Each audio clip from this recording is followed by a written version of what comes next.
अध्याय 8। इसके बाद वो नगर नगर और गांव गांव प्रचार करता हुआ और परमेश्वर के राज्य का सुसमाचार सुनाता हुआ फिरने लगा।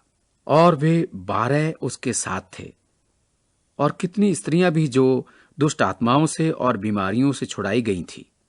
वे ये हैं: मरियम जो मगदलीनी कहलाती थी, जिसमें से 7 दुष्ट आत्माएं निकली थीं, और हेरोदेस के भंडारी खोजा की पत्नी योअन्ना और सुसन्ना और बहुत सी और स्त्रियां। ये तो अपनी संपत्ति से उसकी सेवा करती थीं। जब बड़ी भीड़ इकट्ठी हुई और नगर नगर के लोग उसके पास चले आते थे, तो उसने दृष्टांत में कहा, एक बोने वाला बीज बोने निकला। बोते हुए कुछ मार्ग के किनारे गिरा और रौंदा गया, और आकाश के पक्षियों ने उसे चुग लिया। कुछ चट्टान पर गिरा और उपजा, परंतु तरी न मिलने से सूख गया। कुछ झाड़ियों के बीच में गिरा, और झाड़ियों ने साथ साथ बढ़कर उसे दबा लिया। और कुछ अच्छी भूमि पर गिरा और उगकर 100 गुना फल लाया। ये कहकर उसने ऊंचे शब्द से कहा, जिसके सुनने के कान हो वो सुन ले। उसके चेलों ने उससे पूछा, ये दृष्टांत क्या है? उसने कहा, तुमको परमेश्वर के राज्य के भेदों की समझ दी गई है, पर औरों को दृष्टांतों में सुनाया जाता है, इसलिए कि वे देखते हुए भी न देखें और सुनते हुए भी न समझें। दृष्टांत ये है, बीज तो परमेश्वर का वचन है। मार्ग के किनारे के वे हैं जिन्होंने सुना, तब शैतान आकर उनके मन में से वचन उठा ले जाता है। कहीं ऐसा न हो कि वे विश्वास करके उद्धार पाएं। चट्टान पर के वे हैं कि जब सुनते हैं तो आनंद से वचन को ग्रहण तो करते हैं, परंतु जड़ न पकड़ने से वे थोड़ी देर तक विश्वास रखते हैं और परीक्षा के समय बहक जाते हैं। जो झाड़ियों में गिरा सो वे हैं जो सुनते हैं, पर होते होते चिंता और धन और जीवन के सुख विलास में फंस जाते हैं और उनका फल नहीं पकता। पर अच्छी भूमि में के वे हैं जो वचन सुनकर भले और उत्तम मन में संभाले रहते हैं और धीरज से फल लाते हैं। कोई दिया वार के बर्तन से नहीं छिपाता और न खाट के नीचे रखता है, परंतु दीवट पर रखता है कि भीतर आने वाले प्रकाश पाएं। कुछ छिपा नहीं जो प्रकट न हो, और न कुछ गुप्त है जो जाना न जाए और प्रकट न हो।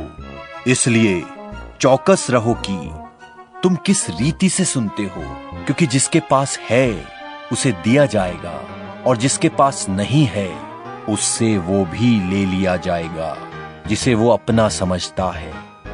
उसकी माता और उसके भाई उसके पास आए, पर भीड़ के कारण उससे भेंट ना कर सके।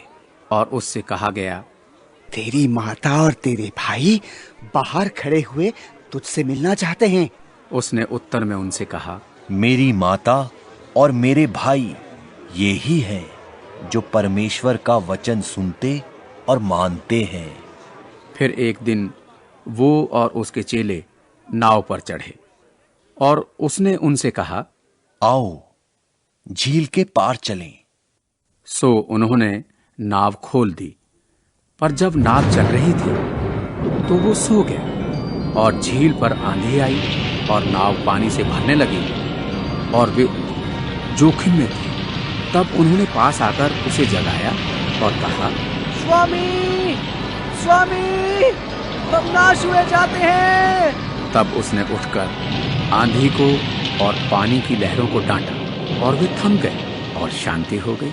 और उसने उनसे कहा, तुम्हारा विश्वास कहाँ था? पर वे डर गए और अचंभित होकर आपस में कहने लगे, यह कौन है जो आंधी और पानी को भी आज्ञा देता है और वे उसकी मानते हैं? फिर वे गिरासेनियों के देश में पहुंचे। जो उस पार गलील के सामने है। जब वो किनारे पर उतरा तो उस नगर का एक मनुष्य उसे मिला। उसमें दुष्ट आत्माएं थीं और बहुत दिनों से वो ना कपड़े पहनता था और ना घर में रहता था, वरन कब्रों में रहा करता था।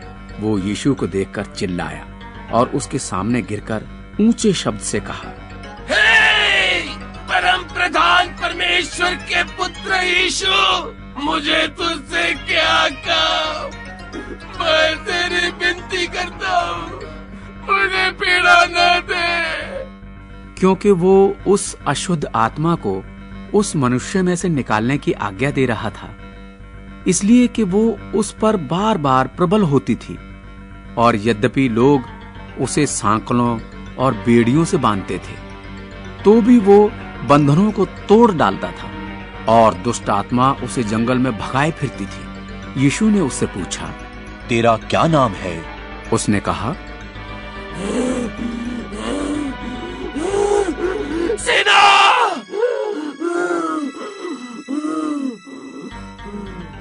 क्योंकि बहुत दुष्ट आत्माएं उसमें बैठ गई थी और उन्होंने उससे विनती की,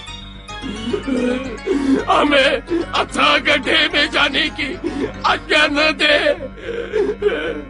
वहां पहाड़ पर सूअरों का एक बड़ा झुंड चर रहा था।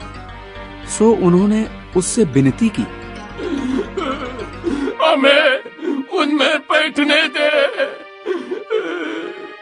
सो उसने उन्हें जाने दिया।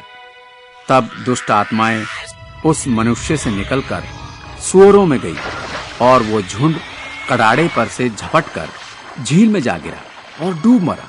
चरवाहे ये जो हुआ देखकर भागे और नगर में और गांवों में जाकर उसका समाचार दिया। और लोग ये जो हुआ था उसे देखने को निकले और यीशु के पास आकर जिस मनुष्य से दुष्ट आत्माएं निकली थी उसे यीशु के पांवों के पास कपड़े पहने और सचेत बैठे हुए पाकर डर गए। और देखने वालों ने उनको बताया कि वो दुष्ट आत्मा का सताया हुआ मनुष्य किस प्रकार अच्छा हुआ। तब गिरासेनियों के आसपास के सब लोगों ने यीशु से विनती की, हमारे यहां से चला जा, क्योंकि उन पर बड़ा भय छा गया था। सो वो नाव पर चढ़कर लौट गया। जिस मनुष्य से दुष्ट आत्माएं निकली थी वो उनसे विनती करने लगा, मुझे अपने साथ रहने दे।